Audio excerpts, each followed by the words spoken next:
Hi everybody, I'm Captain Floofers, and it has been a long time since I've done a toy video like this.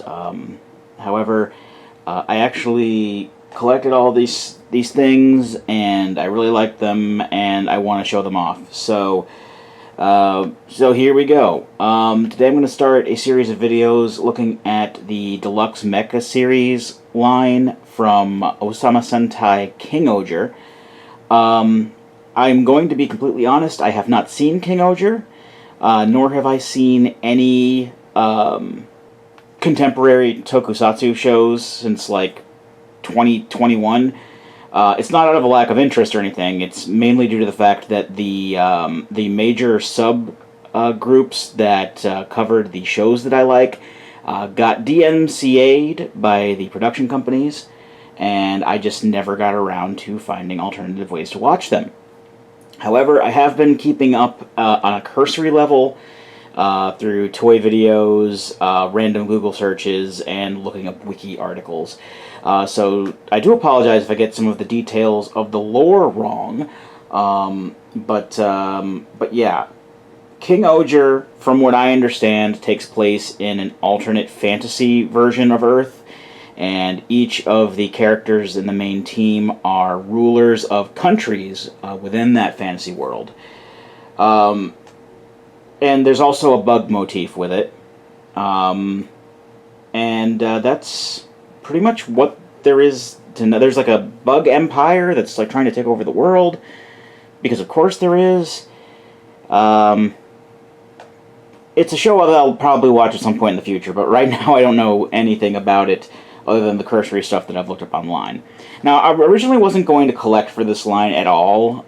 It actually wasn't until fairly recently where I saw a video of someone who had collected enough recolors of everything to make a version of the final combination that was like pretty much completely a black and gold color scheme. And I really haven't seen anything like that since, like, probably the mid-aughts. I know that they did, like, a black and gold Ultimate Daiboken at one point. I mean, they had done some other ones before then, but that was the last one that I'd seen. And I was like, you know what? I think that might be something I can get. And because, like, all the parts were out by that point, so I'm like, how hard could this be? Not very hard at all, as it turns out, but yeah, I decided to buy Deluxe Sentai Mechs for the first time since 2019, I believe. Yeah, the last Deluxe Sentai Mechs I had gotten were the last ones that I reviewed on the channel, which were the Lupin Ranger versus Patch Ranger stuff. So I'm going to do this series of videos. I'm going to be just taking a look at them kind of, sort of, set by set. I was going to do one big video, but considering how long it took me to get everything set up, and the time it was when I actually started recording, I don't think I'm going to be able to get everything done in one shot right now. So let's just do this one today and get on with it. So today we're going to be looking at, and I'm going to try my best to fit this packaging in the picture. Today we're going to be looking at the Osama Gatai King-Ohger Zero, which is basically a black and gold repaint of the King-Ohger's robot, which is called King-Ohger.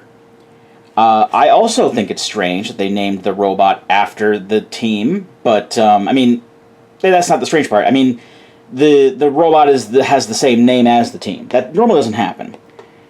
But anyway, here's some other pictures. I don't know how well they'll come up on here. I kind of got my ring light off to the side to provide illumination, but that's about it. But yeah, this is kind of like a bad guy recolor, because this fellow here, the Silver Ranger, King-Ohger, was actually a bad guy for a little while, and he had this bad guyified version of the main team's robot for a while. I don't know if he still had it by the time he turned good, but here's all the components for it and everything. They're all bugs and stuff because, of course, they are. So the components for the robots in the show are called the Shoe Gods, and they're kind of these Actually, here's a good picture of them on the bottom of here. They're these like robot mechanical bug things. From what I understand, they're supposed to have some kind of of sentience to them, but they'll let people. They also have cockpits that they'll let people use if they prove themselves or something like that. I'm not sure. But yeah, that's some nice packaging on it. It's obviously it's a recolor. I don't know if this was a premium Bandai thing or not, but yeah, I don't see any premium Bandai markings on it or anything like that. But yeah, it's very nice packaging. Also, I just have the outer box to it. Although I actually plan on throwing the packaging away once I'm done with these videos. But yeah, strangely enough, it did not come with an instruction sheet. I don't know if this is something that Bandai has started doing recently. Lord knows all of the Gunpla. I mean, not the Gunpla, but like the Mini-Pla Sentai stuff that I've been getting from them recently has had instruction sheets because they're models and stuff. But there's even like a warning or caution on here, like the first line says, "Please read the instruction sheet before playing with toy." You would need to actually provide an instruction sheet for me to read in order for me to be able to do that. Essentially, what I'm getting at there, I know there's probably one on the websites or something like that somewhere. I didn't really look, but basically, what I'm getting at is that I actually had to look up YouTube videos and stuff to find out how to put this stuff together. Like, some of the components actually came in pieces, and I had to assemble them slightly. So that was a bit annoying. But anyway, enough waffling. Let's start taking a look at some of these things. So this is God Kuwagata 0. It is it's a stag beetle, obviously. Kuwagata is in the name. The counterpart to this is just called God Kuwagata. It doesn't have the 0 in it. The 0 are all the black and gold repaints here, and it was the original counterpart for it is used by the Red Ranger, who is King-Ohger. This is the one that the Silver Ranger uses. He's basically in this one, and then like everything else is just kind of a drone that's under his control, if I remember correctly from reading things. Now, one of the things that I do like about this design here, I noticed that in a lot of the promotional pictures and stuff with the toys, let me just pan this up a bit, is that there were these kind of, like, the regular toy is like red with like silver detailing on it, rather than the black with the gold. But there are also these kind of, what do you call them, like, kind of accents of other colors. Like, I think there's like some purple stripes or whatever on the red one. But this one, they kept those details, but they actually made them the color of the Ranger that used them. Also, I don't know if you can see it really. There you go. The eyes are red too, but because the Red Ranger used this, all the detailing is in red, which I think is a nice kind of thing. As far as articulation is concerned, these back legs, the obvious robot arms here, they do have some joints and things here, but I think they're mainly meant to be kind of static, whereas these front legs, the gold ones, are on ball joints, and they can pretty much move all over the place, which is kind of nice, especially for transforming, as we'll see later, because these can kind of get in the way of transforming, and luckily, because these can move pretty much anywhere, they can get out of the way fairly decently. Also kind of transformation joints, but the mandibles can open and close.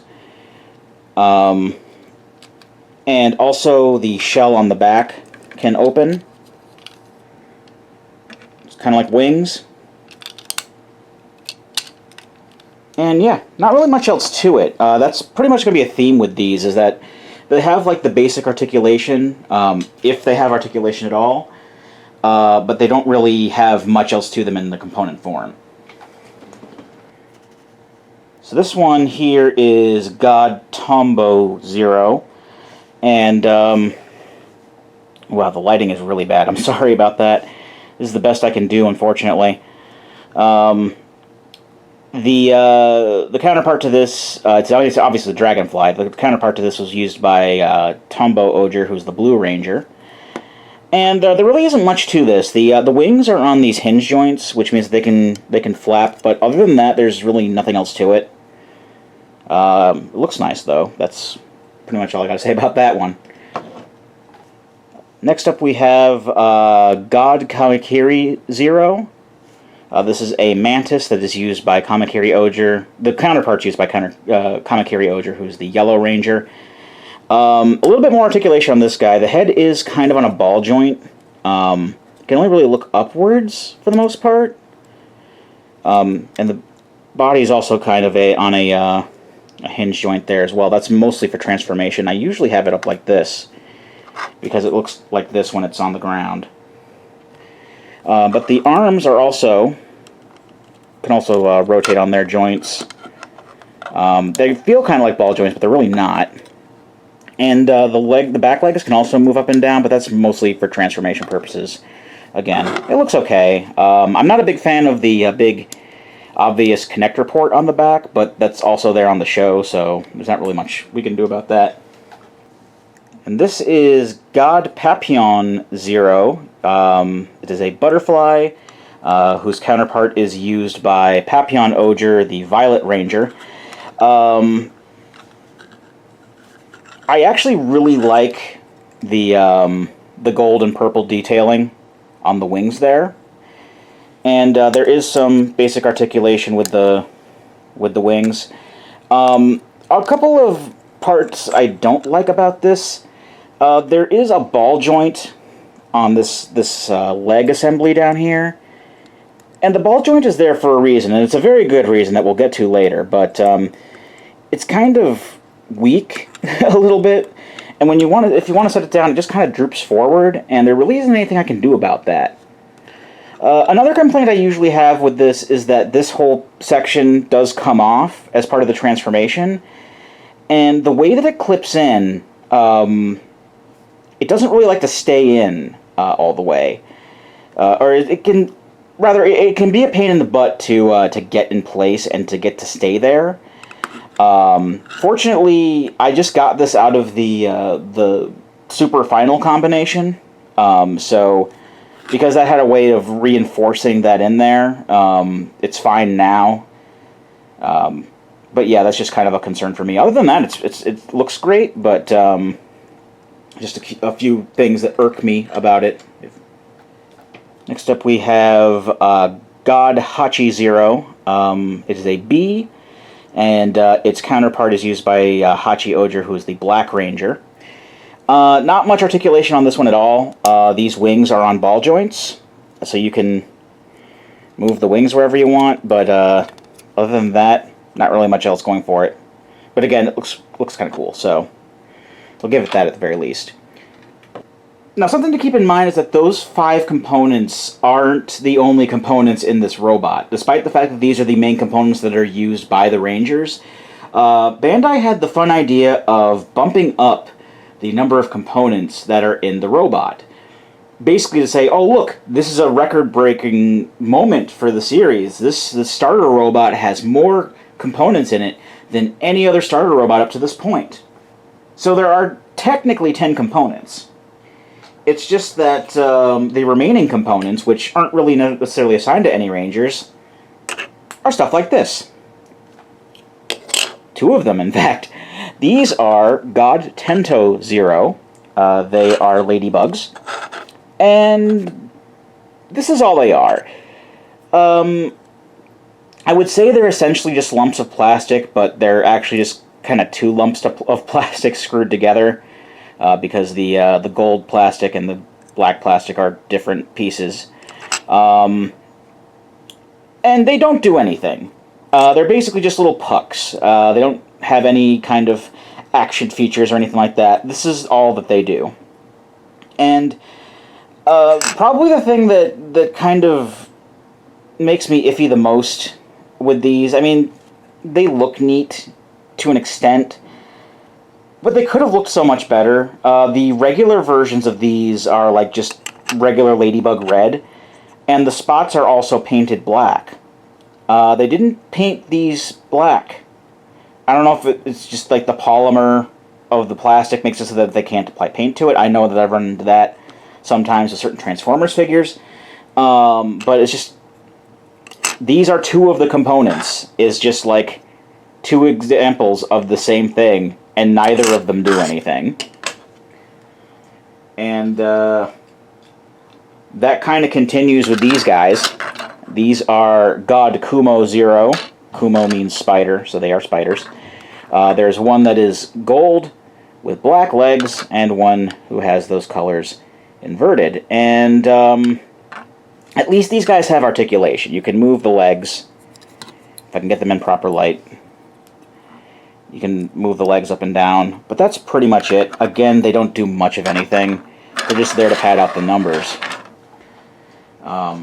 But of course, we can't pad out the numbers even more without God Ant Zero.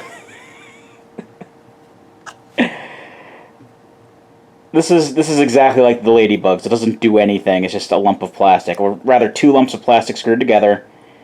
You know, this is a major upgrade from the regular God Ant. Because from what I understand, the regular God Ant is just basically a black lump of plastic, whereas God Ant Zero is a black lump of plastic with a gold stripe painted on its bum. So obviously it's worth the upgrade.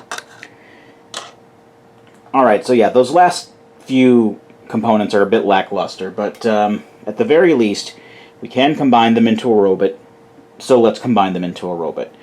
I do like to start with the legs for this guy, mainly due to some concerns with stability that we'll get into later.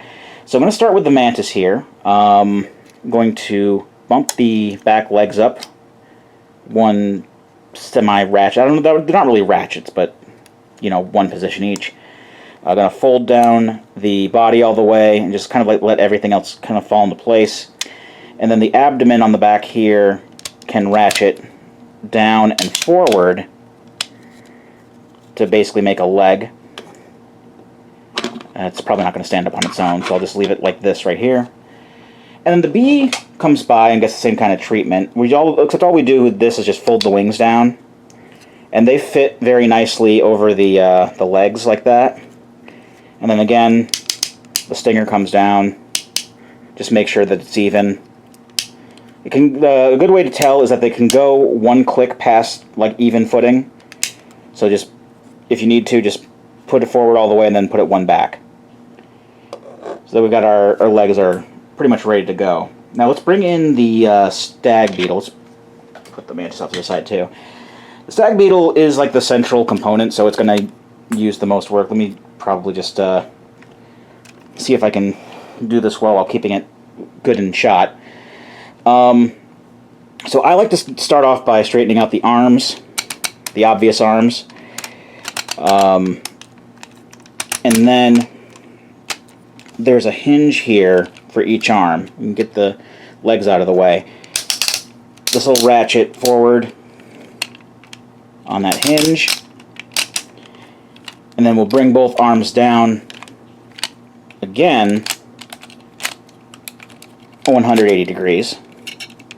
And it's kind of like position the legs like this on the shoulders ish, and then you can like basically bend the arm out however you want.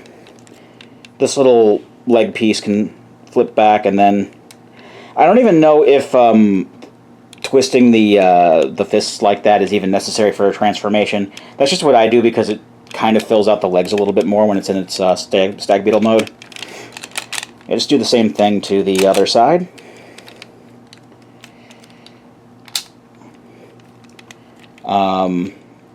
And then we'll take the stag beetle's head. This is going to come down and clip into place like this. And then the mandibles are going to go back up by themselves. And then just open them up for more ostentatious shoulder decoration. And then the legs, we bop them one out each. And then what I like to do for stability is I like to kind of ratchet them one forward, and then this knee joint, bend it once. And do that for both sides. And then we'll go ahead and we'll attach the legs. So the mantis is going to be the robot's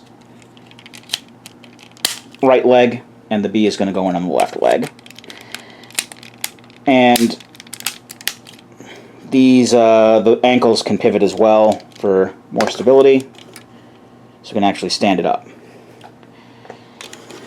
Now, just to kind of fill out the torso, we're going to take the gold, or the not this one, the gold spider with the black legs. This is going to clip down on the lower torso here, and then is this even? Not really. Okay, that's fine. Kinda. It'll be alright. This spider, we're going to fold the legs up all the way, and this is going to clip into the upper torso between the mandibles there. I actually had a different setup in mind for this, but it didn't work out that way because I couldn't see the screen. And this is the best I can do, honestly. They would have gotten much better light like that, unfortunately. Give me 1 second. Alright, this is better. The downside is that I don't really have a good place to sit, but at least I can see the screen and be in better lighting conditions. So next we're going to take these little ladybug things, and you'll notice that there's kind of like these notches on the arms. And these little rails or clips or whatever are meant to clip onto these. This is how they want it to. Now this is one up. There we go. And they'll slide right off the desk. Alright, actually this is fine. I can kind of see from this side too. Just had to point the screen way up, but just kind of put them on like that. There we go. Next up is the dragonfly, which I put over here. So the dragonfly, we're going to unclip its tail, put that off to the side, and on the back here, there's this little rail. I don't know if it's really that visible. Yeah, there it is. This little rail here. The dragonfly is going to clip on to the rail, slide down on the rail rather, via its legs, and clip in place to make like a backpack with wings. And then we've got the butterfly, which is over there, because I moved everything around because I'm a professional. Anyway, I mentioned before there's this section that comes off the butterfly. Well, now we're going to take off that section. Okay, we're actually going to take the main butterfly body with the wings. We're going to put that off to the side. This leg section actually is the head for the robot.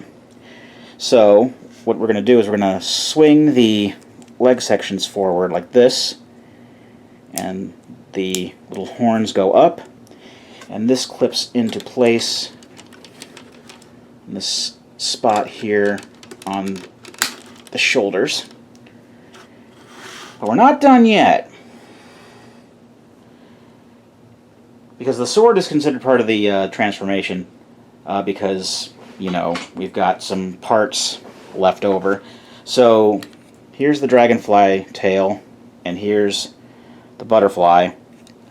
This clips on like so. And then the ant, as you can see, first off, the blade of the sword has the same sort of notches or rails that the arms did, and the ant has the same kind of clip on the bottom. So this clips onto the sword for reasons that are explained in the lore. I'm not going to go into detail about it, but that's the Shoe God sword. And then we can just put the arm into position. There's the handle for the sword right there. This fits right into the hand. And this is King-Ohger 0. And I gotta say, I'm very impressed with it, to be completely honest. I mean, yes, the components themselves weren't great on their own, but they do really come together to make something that looks really cool. And one of the main things that was putting me off from getting one of these was the fact that I didn't like the way that the components came together. I'm not a huge fan of when there's like one component doing all the heavy lifting and then like other things are kind of haphazardly stuck onto it. I think I talked about this with Daiboken as well. But on this robot, the stag beetle is the torso, the upper legs, and the arms. I mean, you got the lower arms with the mantis and the bee, and then like the butterfly has, or at least part of the butterfly makes the head, but like nothing else really matters on here. I would have preferred it more if like 2 of the components were arms and 2 of the components were legs or something like that. You know, standard Sentai fare. That's a simple, I know, but I'm a simple guy, what can I say? But something I didn't even realize until I actually got this is just how well crafted and articulated this is. No joke. Usually when you think of Sentai robots in the deluxe toys, what do you think of when it comes to articulation? Maybe the head moves back and forth. The arms will certainly rotate on their shoulder joints. You'll be lucky if the legs aren't brick. Let's just take the sword out of his hand real quick and see how well this guy, you know, how well this is articulated. I mean, you've seen a lot of this during the transformation itself. The head has a ball joint on it. It can look all over the place. That's why, well, I mean, we can also pop off the ball joint if you look up too much, but it goes back on very easily. That's why there was that ball joint on the legs, because that's from the neck. The head is the neck is a ball joint.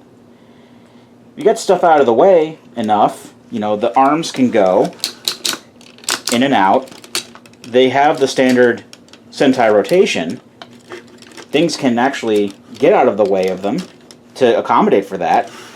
There's bicep swivel, elbows, wrist swivel, waist ratcheting swivel. I'm saying swivel so many times it feels like a Jobby the Hong bit. You've got thigh swivel here. You've got the thighs can go in and out. There are knees. There's ankle pivots. This is overflowing with articulation compared to like what we're normally used to for this sort of stuff. And I'm all here for it. This is fantastic. Plus the weapon looks really cool. Like, it made me think, you know, after I realized this, I thought to myself, is this like, you know, the new standard we're dealing with now? Are they going more toward this, you know, more articulated style for a combining robot? Because that's really cool. And it made me think of, you know, if this is what we're doing going forward, you know, I'm over the moon for people who still regularly collect these and can have that kind of quality going forward. And then I saw the Boon Boomjer robot and saw that went out the window. So, yeah, it actually kind of goes back to normal standard Sentai stuff by the end of this line. But I'm still thankful for what we have here. Other features, if you don't need the sword for anything, you can actually just easily clip it onto the back. In fact, we will be clipping it onto the back for many bigger combinations going forward. If there was one thing that that kind of irked me about this, and because of how I positioned the legs, it is a little bit better, but this guy is not very stable. If I had the legs positioned just full on straight, like I didn't even bend the knees or anything when I had transformed it, well, now it's standing up on its own, and I'm look like a liar. But trust me when I say this really isn't that stable. Like, I guess I'm just lucky in this situation, but Yeah, I guess I really am just lucky. Maybe it's more stable than I gave it credit for. This is not normal, though. Like, if the legs are straightened out like this, like if I have to move anything around, usually it falls over. Now, granted, we are like in the initial stage. Yeah, it was just about to fall over forwards. But like as we build onto this and put in more and more combinations, it's going to get more and more unstable, and standing up will be a luxury. But the way things are with just this toy, this is quality stuff. And I like the color. I like I actually like the black and gold color scheme a lot more than I've seen in the pictures of the full colored one. I think this is great. As far as I know, they may either still be making these, or there may still be some out in the wild. I got this from Big Bad Toy Store. I think that they still have some. Last I checked. But yeah, I definitely recommend picking one up if you're interested. And there's going to be 4 more videos in this series, so I hope you look forward to that. I'll probably put them up like one every week. I'm just going to get as many recorded tonight as I can, and then we'll see where it goes from there. But until then, I've been Captain Floofers, and I'll be here next time. Join me, won't you?